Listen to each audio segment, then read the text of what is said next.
ओम नमः शिवाय। जय माता दी। आज हम बात करेंगे कुछ विशेष साधना के बारे में। और ये विशेष साधना जो है, जो अभी 17 तारीख से 17 अक्टूबर 2020 से जो नवरात्रे शुरू होने वाले हैं,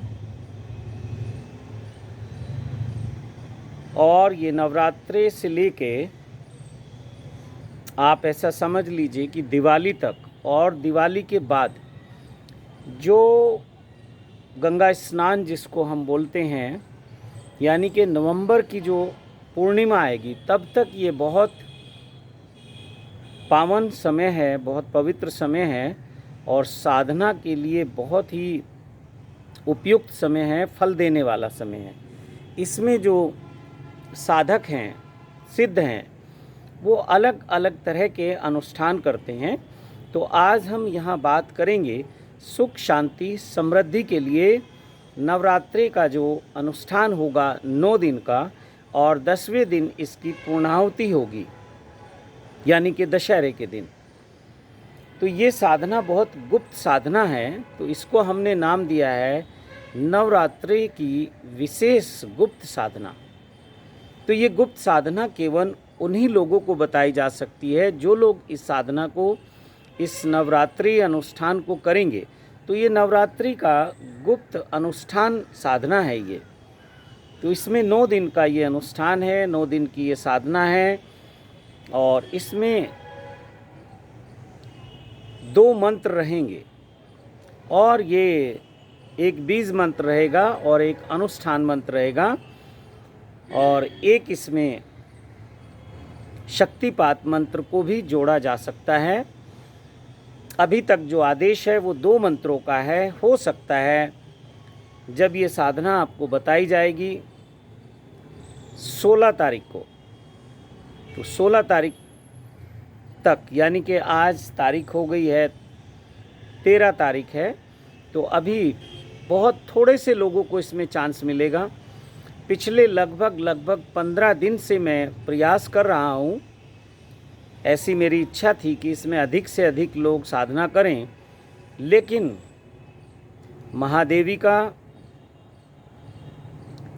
आदेश ऐसा नहीं हुआ, ऐसी उनकी मर्जी नहीं है कि बहुत लोग इस अनुष्ठान को करें, इस साधना को करें। तो बहुत थोड़े से लोग, विशेष लोग जिनकी पूरी तैयारी है, वो इस साधना को कर सकते हैं। और वो वीडियो में जो नंबर दिए गए हैं उन पे संपर्क करें। इसके मंत्र भी गुप्त रखे जाएंगे और ये साधना भी गुप्त साधना है। आपको ही पता चले और आपके परिवार को ही पता चले कि आप कोई अनुष्ठान कर रहे हैं, आप कोई साधना कर रहे हैं। और इस साधना में प्रतिदिन आपको हवन करना होगा, यज्ञ करना होगा, और ये साधना आप अपने घर में रहते हुए कर सकते हैं। और ये विशेष साधना आप अपनी जिस मनोकामना के लिए करना चाहें कर सकते हैं। इसमें नव दुर्गा की ये साधना है। तो देवी के जो मुख्य 9 रूप हैं, उनकी ये साधना है। प्रतिदिन इसमें एक मंत्र आपको मिलेगा, और एक मंत्र जो अनुष्ठान मंत्र है वो 9 दिन एक ही मंत्र की साधना है, और 10वें दिन उसी मंत्र से फिर आपको इसकी पूर्णता करनी है, इसका हवन करना है, यज्ञ करना है, और जो भी आपके नियम रहेंगे वो बता दिए जाएंगे। सार्वजनिक नहीं किए जा सकते, ये गुप्त साधना है। और फिर इसके बाद साधना शुरू होगी फिर लक्ष्मी जी की, और वो दिवाली की रात तक साधना चलेगी। तो वो भी गुप्त साधना होगी, और बहुत थोड़े से लोगों को वो साधना बताई जाएगी। और जो लोग अभी नए हैं वो जल्दी से जल्दी संपर्क करने का प्रयास करेंगे, तो साधना उनको बताई जा सकती है। विशेष रूप से ये जो शिव कृपा योग के साधक हैं, शिव कृपा योग के मेंबर हैं, ये साधना उनके लिए है। और जो लक्ष्मी जी की साधना है उसमें अभी समय है, तो उसके लिए जो भी ज़रूरी गाइडलाइन है, निर्देश हैं, वो आप प्राप्त कर लें। यदि आप उसके लिए एलिजिबल हैं, योग्य हैं, तो आप लक्ष्मी जी की साधना को कर सकते हैं। उस पे मैं अलग से एक वीडियो बनाऊंगा केवल उसी साधना के लिए, और साधना वो गुप्त है वो भी। तो ये साधना आपकी दिवाली तक चलेगी, और दिवाली के बाद जो है फिर आपकी आध्यात्मिक उन्नति के लिए कुछ विशेष साधनाएं होंगी। उन साधनाओं में भी शिव कृपा योग के जो साधक हैं वो साधना कर सकते हैं। तो अभी आपके पास 3 दिन का समय है, और 17 तारीख से आपको ये साधना शुरू करनी है। तो 17 तारीख का भी दिन आपके पास रहेगा, क्योंकि ये साधना आपको अभी आदेश देखते हैं, सुबह करनी होगी और फिर शाम को भी करनी होगी, रात को भी। 2 बार ये साधना होगी, एक सुबह होगी और एक शाम को होगी। तो 16 तारीख तक आप अपनी साधना का जो मंत्र है वो ले लें, जो दिशा निर्देश हैं वो प्राप्त कर लें, क्या क्या इसके नियम हैं वो आप प्राप्त करें। तो फिर ये साधना आपकी शुरू हो सकती है। और जो लक्ष्मी जी की विशेष गुप्त साधना है उसके मंत्र भी गुप्त रखे जाएंगे, उसके भी जो नियम हैं वो भी आप प्राप्त कर सकते हैं। उसमें अभी थोड़ा सा समय है, लेकिन अब नवरात्रि की जो साधना है इसमें अधिक समय नहीं है, और नए लोगों के लिए ये है नहीं। और जो नए लोग इंटरेस्टेड हैं कि वो साधना करना चाहते हैं, तो सबसे पहले वो शिव कृपा योग से जुड़ेंगे, शिव कृपा योग की मेंबरशिप लेंगे, साधक बनेंगे, फिर उनकी कुछ तैयारी होगी। और ऐसा नहीं है कि नवरात्रों की साधना केवल नवरात्रों में ही हो सकती है, ये विशेष दिन होते हैं। इस समय की गई साधना का विशेष लाभ मिलता है, साधना जल्दी फलित होती है, लेकिन उसके बाद भी लोग साधना कर सकते हैं। और नवरात्रे हर 6 महीने बाद आते हैं, पूर्णिमा और अमावस्या हर महीने आती है। तो कुछ साधनाएं आपकी विशेष साधनाएं पूर्णिमा और अमावस्या को भी होंगी, और हर नवरात्रे को कुछ साधनाएं होती हैं। तो ये साधनाएं शुक्ल पक्ष और कृष्ण पक्ष में भी हो सकती हैं। जो भी देवी की साधनाएं हैं, महादेवी की साधनाएं हैं, वो शुक्ल कृष्ण पक्ष में होंगी, और जो महादेव की साधनाएं हैं वो शुक्ल पक्ष में होगी। या हम इसको कह सकते हैं कि साधनाओं को हमने 2 वर्ग में बांट दिया है। कुछ साधनाएं आपकी कृष्ण पक्ष में होंगी, कुछ साधनाएं आपकी शुक्ल पक्ष में होंगी। वो अलग अलग साधना में अलग अलग नियम हैं, और ये साधनाएं गुप्त होंगी।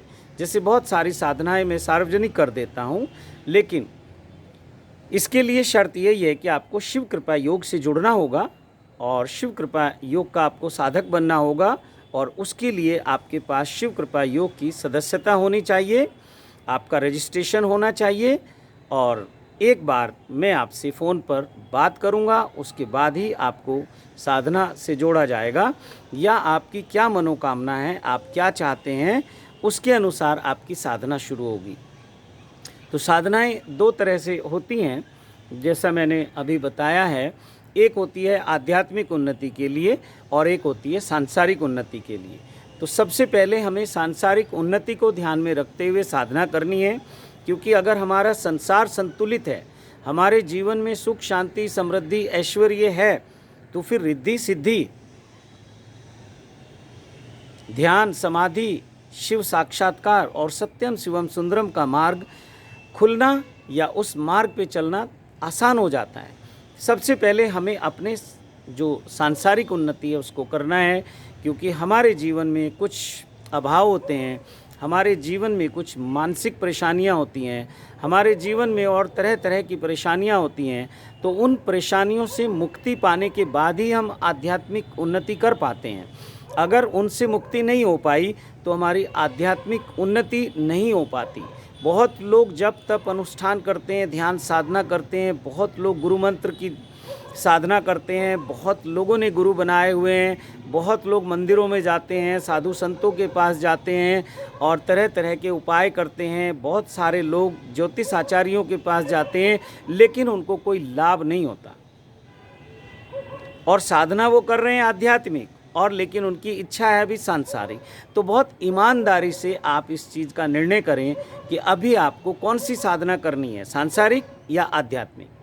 तो मेरा कहना ये है कि आप सबसे पहले अपनी सांसारिक साधनाएं करके, सिद्ध साधना ये होती हैं, और अपने संसार को संतुलित करें, बैलेंस करें। भूखे भजन न होए गोपाला। ये आपने सुना होगा, संतों का ही वचन है। संत कहते हैं कि भूखे भजन नहीं होता, कहते हैं भूखे भजन न होए गोपाला, ये लो अपनी कंठी माला। यानी कि फिर ये पूजा पाठ होगी नहीं, और ये माला, ये कंठी, ये जप, ये तप, ये अनुष्ठान रखा है तुम्हारा, हमसे नहीं होगा। तो जो भी मित्र इसमें साधना करना चाहते हैं उनका मैं स्वागत करना चाहता हूँ। शिव कृपा योग उनका स्वागत करता है। जल्दी करें, 2 दिन का आपके पास समय है। और ये महादेवी की ऐसी इच्छा थी, महादेव की ऐसी इच्छा थी कि अधिक समय ना दिया जाए। तो हमारे नंबर इस वीडियो पे रहेंगे, आप संपर्क करें और सबसे पहले अपना रजिस्ट्रेशन कराएं। रजिस्ट्रेशन कराते ही ये साधना शुरू होगी, और उसके बाद आप देखिए आपके जीवन में कैसे चमत्कार होता है, कैसे सुख शांति समृद्धि ऐश्वर्य की वर्षा होती है और आपका जीवन संतुलित होता है। लेकिन फिर भी मैं कहना चाहूँगा, साधना अवश्य करनी है, लेकिन आपके पास धैर्य भी होना चाहिए, और अपने परिश्रम पे, अपने कर्म पे भी आपको भरोसा होना चाहिए। बिना कर्म किए हुए कुछ नहीं मिलेगा। साधना भी एक कर्म है, लेकिन केवल हम माला जपते रहें, साधना करते रहें, अनुष्ठान करते रहें, और हम कहें कि हम अपने ऑफिस नहीं जाएंगे, बिजनेस में नहीं जाएंगे, दुकान पे नहीं जाएंगे, सब कुछ अपने आप हो जाएगा माला जपने से या साधना करने से, ऐसा नहीं होता। हर चीज़ें, ये पूरा संसार एक नियम से चलता है, तो हमें नियम के अनुसार साधना करनी है। डिसबैलेंस नहीं होना है, हमें संतुलित रह के अपने जीवन को जीना है। तो इसी के साथ मैं वाणी को विराम देता हूँ। और नवरात्रों की जो ये विशेष साधना है, गुप्त साधना है, इसके लिए खास करके शिव कृपा योग के जो साधक हैं, जो शिव कृपा योग से जुड़े हुए हैं, जो सदस्य हैं, जो लोग अभी साधना नहीं कर रहे, काफ़ी पहले उन्होंने रजिस्ट्रेशन कराया, साधना करने के लिए उन्होंने बात की और बीच में फिर साधनाएं छोड़ दी, या तो उनकी मनोकामनाएं पूरी हो गई या कहीं कुछ गलती हो गई तो मनोकामनाएं पूरी नहीं हुई और उन्होंने साधना छोड़ दी, वो लोग भी साधना को कर सकते हैं।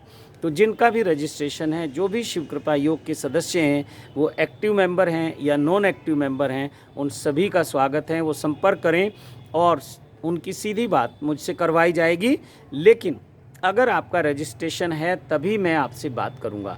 मैं केवल उन्हीं लोगों से मिलता हूं और उन्हीं लोगों से बात करता हूं जो शिव कृपा योग के सदस्य हैं। बाकी नए लोगों से मिलना, मेरा अनुभव ये है कि 90% लोग केवल टाइम पास करते हैं, बातें करते हैं, जब कुछ करने का समय आता है तो वो पीछे हट जाते हैं। तो ऐसे लोगों से मैं नमस्कार करता हूं, उनको प्रणाम करता हूं कि आप अभी और सोचो, चिंतन करो, आपको जब भरोसा आ जाए, विश्वास हो जाए तो आप आ सकते हैं। और YouTube पे हर महीने मैं एक साधना का मंत्र आपको देता हूँ, उसको कोई भी कर सकता है। तो जो लोग अभी सदस्य नहीं हैं, उन्हीं लोगों के लिए ये साधना है, तो आप उन साधनाओं को करो। अगर आपको लाभ होता है, आपको भरोसा आता है, तो आप सदस्य बन जाइए, और नहीं तो फिर जहाँ जाना है जाइए और जो आपकी इच्छा है वो करिए। और ऐसे ही कुछ ध्यान की विधियाँ मैं डालता रहता हूँ अपने YouTube चैनल पे, तो वहाँ से आप ध्यान की प्रक्रियाएं सीख सकते हैं। जल्दी ही हम ध्यान शिविरों का आयोजन शुरू करेंगे, तो फिर आप ध्यान शिविरों में भी आ सकते हैं। अगर आपको शिव कृपा योग के द्वारा मिला गया आध्यात्मिक ज्ञान अच्छा लगता है तो इस चैनल को सब्सक्राइब करें और लोगों को भी जोड़ने की कोशिश करें। वीडियो को लाइक करें, कमेंट बॉक्स में अपने मैसेज लिखें, कुछ कमेंट लिखें, और चैनल को सब्सक्राइब करें, वीडियो को शेयर करें। इसी के साथ अपनी वाणी को विराम देता हूँ। ओम नमः शिवाय, ओम नमः शिवाय, ओम नमः शिवाय।